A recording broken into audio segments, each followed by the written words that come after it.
So today we're going to close out our November theme, and that's celebrating sovereignty and identity. And I took that theme from the theme that is the month for Native American Heritage Month. And their theme is about tribal sovereignty and identity, celebrating tribal sovereignty identity. And so I thought, what does that really mean for us? Because we are all representations of the global, and the global is a representation of the local. And so kind of taking that theme and making it our own and seeing how we can explore that here in our little piece of the world. When we're talking about sovereignty, we're really just talking about our innate power. We're talking about creating ourselves as whole and complete, seeing that, vibrating with that knowing that is us, instead of being dictated to by the world's expectations of us or how the world has molded us. And so taking that back, creating our own identity in this idea that we are divine beings with power and wholeness and completeness. And so when we think about that, though, that also requires some responsibility. And we're going to be talking about that. A couple weeks ago, we started with dancing with the ancestors, and I suggested to everyone that we can create a new dance, that sometimes we come from toxic family patterns, toxic lineages. We're ashamed of where we come from sometimes, and so allowing, as we step into our sovereignty to create our new identity, we can create a new dance. Last week, we talked about reclaiming that identity and how we could do that, and taking our example from Native American and indigenous communities, not just here in the United States, but across the globe, that have been able to be resilient, and that no matter what has happened in their lives, in their communities, in their cultures, in their nations, they still are standing tall and proud and sharing their wisdom with the world. So how can that be an example for us to pick ourselves up in the light and in the love and be resilient and take ownership of our lives and have dominion and control of who we are as Christed beings with the support of the Creator, co-creating in that? We talked last week about closing our membership to the Not Enough Club, right? Did anybody close our membership last week? Not enough. That we're not enough, that we don't have enough time, that we don't have enough finances, that we don't have enough time in our timeline, that we're too old, that we're not ready, that we don't even feel that we are enough. So moving on from that to claim our sovereignty. This week, we're talking about creating a culture of gratitude and reciprocity. Moving on from feeling not enough to feeling full, to feeling complete, to feeling so like the image that we see, just so appreciative of the world, of our lives, just feeling that innate mystery and mysticism that is all around us and between us and within us, just feeling that no matter what materially is happening in our lives, to allow ourselves that, even if it's just a little peephole sometimes when we're feeling down, to just feel that hope, to feel that possibility, to feel that love. Being in love with life, being in love with our own lives, being in love with ourselves. I said that I was going to be talking this month about Braiding Sweetgrass, a book by Robin Wall Kimmerer. And I started a book study this past Wednesday. I'll be doing it for the next 2 Wednesdays at 6 o'clock. You can join in from the church Zoom. This is one of those books that really changed my life, and I felt like I wanted to share it with you all and have conversation. And I shared with you all last week that I was inspired to grow my own sweetgrass as a result of this book. So what is sweetgrass? What does that even have to do with what we're talking about here in service? How does that make any kind of sense for us as unity people. Now, sweetgrass has been used for centuries by indigenous cultures in both Canada and the United States and other places of the world. It's been used for ceremonial purposes, and it's considered a sacred herb. Oftentimes, they also make things like jewelry or baskets or things out of it. It's interesting how in the idea of what the sweetgrass is and what they create in the braiding of the sweetgrass, it aligns so beautifully with what Unity believes. Listen to this. The 3 cords of the sweetgrass braids represent mind, body, and spirit. There are typically 7 strands of grass per cord, so 21 in total. The first 7 strands represent the 7 generations behind us, including our parents, grandparents, etc. The next 7 represent the 7 sacred teachings of love, humility, truth, respect, honesty, courage, and wisdom. And the final 7 strands represent the 7 generations that will come after us. All in all, sweetgrass is a plant that is medicine, and it represents strength and resilience in both family and the community and the connection to Mother Earth. Braiding of the sweetgrass plant is usually a group event that brings communities together and connects each member. Now, I passed around the sweetgrass last week, and I lost one of my sweetgrasses, so I hope someone's enjoying it. And I'm not passing around this one today. But it does have a sweet-smelling scent, which is part of the attraction, and it can be burned. It represents the connection of humans to earth and sky, and it's used in ceremonies and prayer. So typically sage, many people know about sage, which is burned first to cleanse and purify, and then it's followed by the sweetgrass to attract good energies and spirits. I came across a really beautiful article on the internet called Hair Story, Braids and Dreads by an author named Andrea Mungia Figueroa. And she talks about the braid as metaphor in Native tradition and other cultures. Here's what she says. In Native American tradition, hair is a signifier of one's spiritual practice. Combing represents the alignment of thought.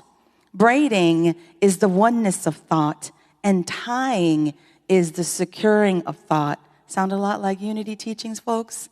Yes. Flowing strands of hair are considered individually weak, but when joined in braids, they demonstrate strength in unity. She goes on to say that in Africa, there's very similar understandings. As the most elevated part of the body, hair was believed to be the conduit for gods and spirits to reach the soul. So there's a lot of beautiful teachings and something so simple that we probably don't even think about oftentimes as hair, and the connection that that has to not just each other, but to the Creator or to the allness or to the oneness or the God of your understanding. I know for me, braids were a very special thing because I have memories of being on my grandmother's knee while she braided my hair. Coming from a Latin American background, a Mexican background, I always had long hair. As a matter of fact, I could sit on my hair. Sometimes did one of these when I sat down in class, pulled myself back. It was so long. But she would braid them, and I remember the times together of just that community and that connection and the stories and the feeling of love and the feeling of unity and the feeling that she always gave me that I was enough. And so we have, in these ways, it's just a kind of space for us to enter into today, for us to have this idea of how the sweetgrass and the braiding become these reminders to us. It becomes our remembrance points, our touchstones for how do we constantly and consistently stay in a state of gratitude. How do we live our lives in gratitude no matter what is happening materially or in real time, no matter what is not happening? How do we stay in that space of gratitude?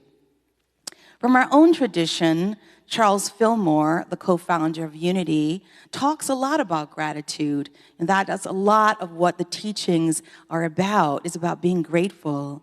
And then the revealing word, he says that metaphysicians, and we are all metaphysicians, that means just looking beyond the physical, above the physical. How are we looking to the mysticism and the metaphor and the connection to our lives?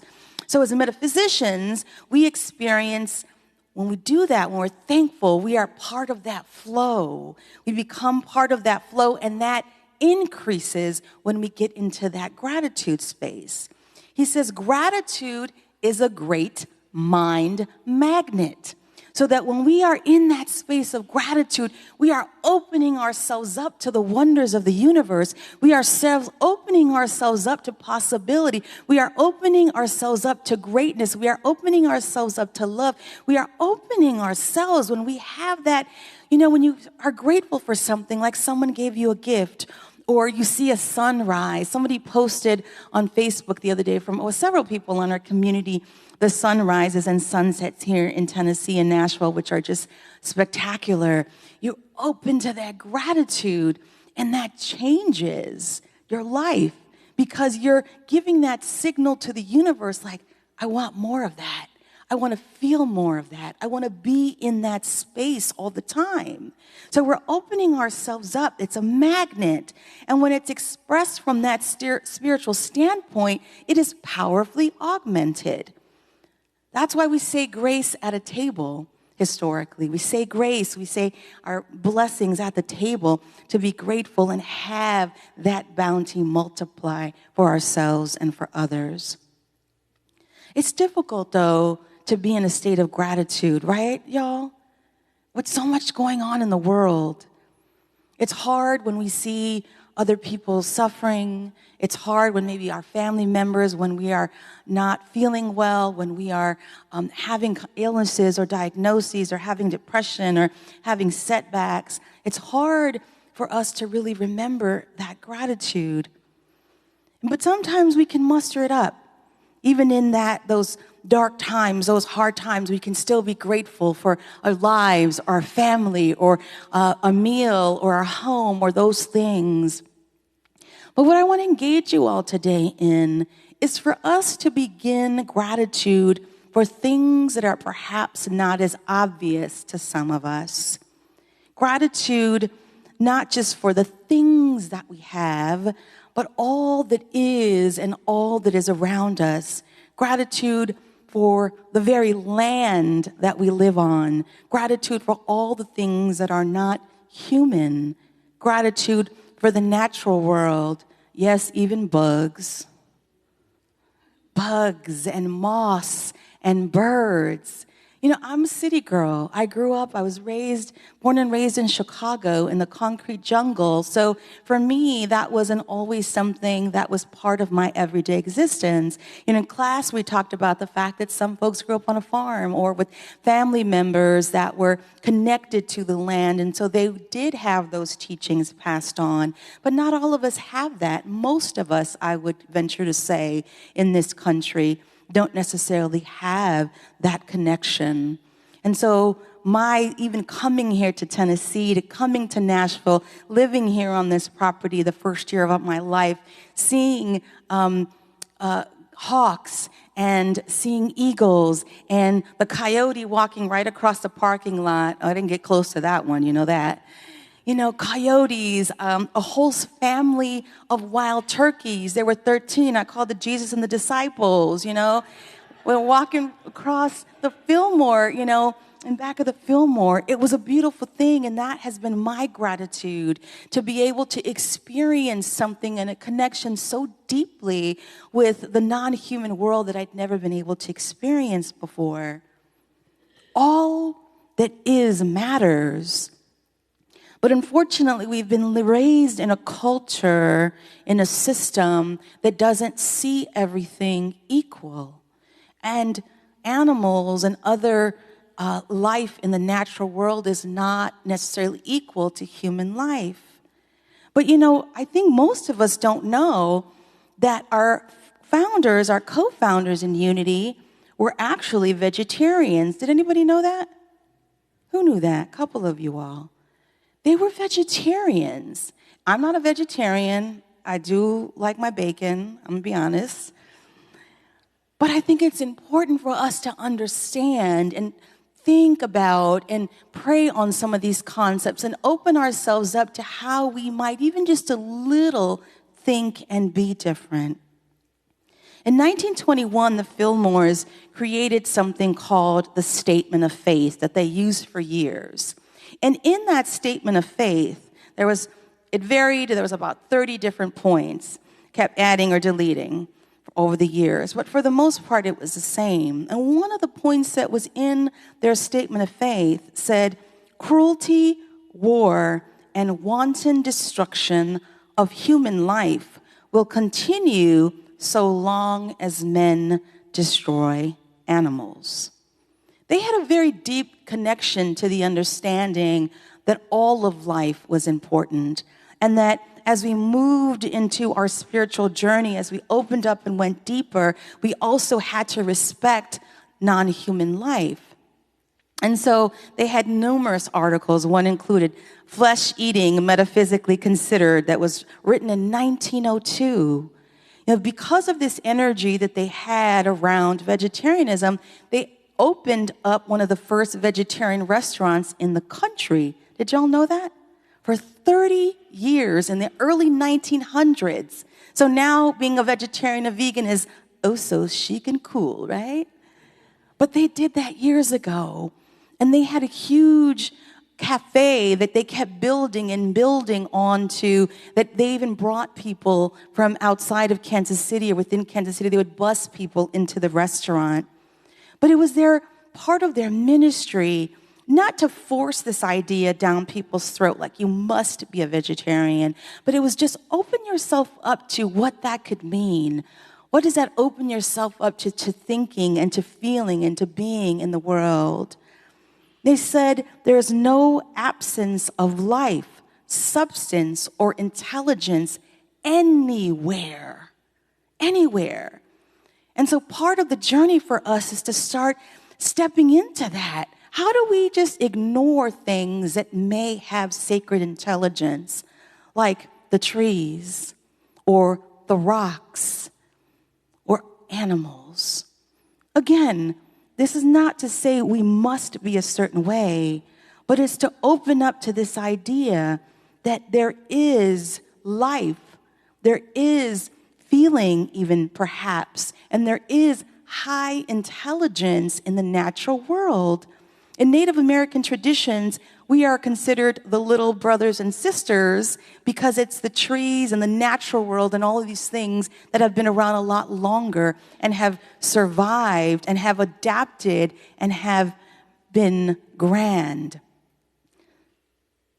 Why is that important at some level for us to start reclaiming these connections? I want us to understand something. When we do not give credence to something, when we don't give the same importance to something, when we don't acknowledge that animals may have feelings, for example, then that opens up a door for us to actually use that to be able to oppress not just the natural world, but others. Part of what has been done historically around the world with slavery and other sorts of oppression, colonialism, is to disregard people's lives by saying that they are akin to animals. Do y'all follow me here? This is the importance. We are on a slippery slope here when we don't understand that we are just a hair away. When we don't acknowledge this, then that's how we slide into this idea that we can oppress, hurt, dominate, or even eradicate and kill other people. And indigenous cultures have persevered, and in part, if not completely, because of their thinking and feeling and knowing that they are constantly in a deep state of gratitude. But it's not just gratitude for the world, like thank you, Father Sun, and thank you, Mother Moon, and thank you to the relatives in the tree world and all that. It's also about the question of reciprocity. And this is sometimes what we don't always think about. We think, well, I'm grateful. I say, I'm grateful that the sun shines, and I'm grateful for the sunrise. But how are we being reciprocal? How are we giving back to the natural world that gives to us? I have a friend, Stefano, who is Cheyenne from Oklahoma, from the Cheyenne Nation. And I love having a meal with him because no matter what he's served, he always takes a little bit in a napkin, and then he goes outside. And he gives it as an offering. He doesn't take a bite until he goes outside and gives his offering in thanks.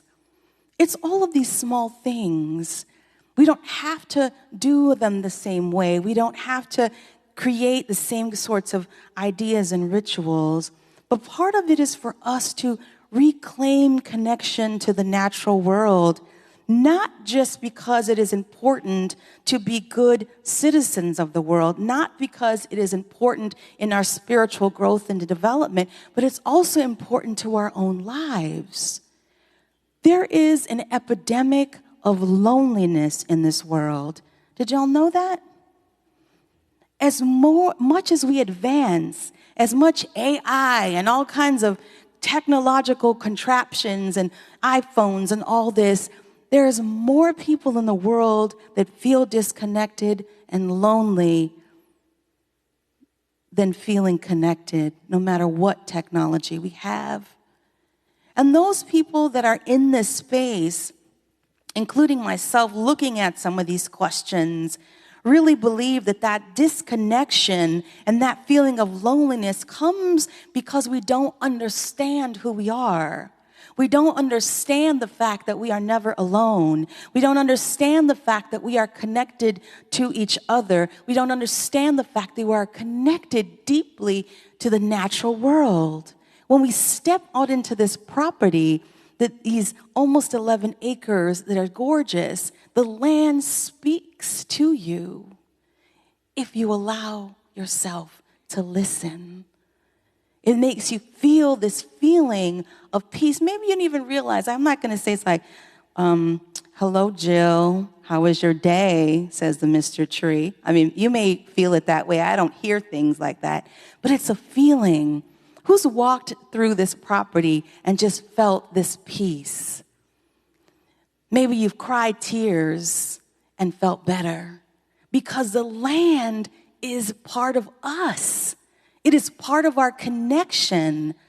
And this is why we need to start moving into that. I want to share with you a quick quote before I move to start closing. I found this other article that I just loved, and it's called Reciprocity with Nature by a writer named Toko Pa Turner. And she says, without feeling connected to other forms of life, they become expendable. So the natural world becomes expendable because we're not connected to it. And isn't that feeling of being expendable the root of our own personal exile as well? Meaning that we don't matter, meaning that whatever our lives are, they just don't make a difference, that we don't make a difference. Our negligence of that reciprocity is more than any other factor what fosters unbelonging. It is at the root of loneliness because without the greater intelligence of the mission coursing through our veins, making our purpose meaningful, we are but isolated bodies going through empty motions. Once we understand our mission, once we understand we are Christed beings, once we understand that we have come to this iteration of life to do great things, then everything changes. We don't feel those things that the material world implants in our mind that we are not enough. So I ask you all, as you leave here today, to consider, where is your gratitude and your reciprocity? How might you begin to open your eyes to see the world in a new way, to see the natural world, the non-human world in a way, the trees, the plants, the wildlife, the complexity, the wisdom? And how might you not just give thanks, but give back? There are so many wonderful documentaries now on Netflix. Has anyone seen the one about the mushrooms? If you haven't, see it. It will blow your socks off. It's amazing when we start to really understand. See, science is proving everything that spiritual teachers have told us for eons. They are proving now that there is a high intelligence and organization in the natural world. Trees communicate with each other. Trees give their lives for other trees. Trees still feed and source and give energy to even trees that have died. It's complicated and beautiful and so important to our own spiritual understanding. I'm not giving up meat, y'all. That's the truth. But in part of my practice, Vero and I do try to do a couple days a week where we don't. And that, even if we can put just a little, move the needle a little bit in all of our lives, we will make great changes in the world. Even if you remember that slab of steak was an animal that gave its life for your nourishment, that will make a difference. We've become so cut off from the truth of our food system. Part of that is understanding that it makes a difference to give thanks. In the book Braiding Sweetgrass, Robin Wall Kimmerer says that indigenous people have been waiting over 500 years for the world to listen. We can't change the past, y'all. We can't change what happened, but what we can do is begin to listen, to begin to honor the wisdom of Native peoples, to be able to listen to and seek out and search the wisdom keepers, to be able to adopt and listen to and find those teachers, not ridicule them or penalize them as we did in the past. And we must begin to pledge our own lives to reciprocity, to the world, whether it's through less consumption or not taking as much, whatever that means in your life, saying thank you. Gratitude, reciprocity creates change. I want to close with this thought. Together, every week, we are creating community. We are creating connection. We are forging new paths. We are braiding together a new tomorrow, a new path, a new legacy. The cultural anthropologist Margaret Mead said the following: never doubt that a small group of thoughtful, committed citizens can change the world. Indeed, it is the only thing that ever has. We are those spiritual citizens, Unity of Nashville, and we are changing the world. And so it is. Amen.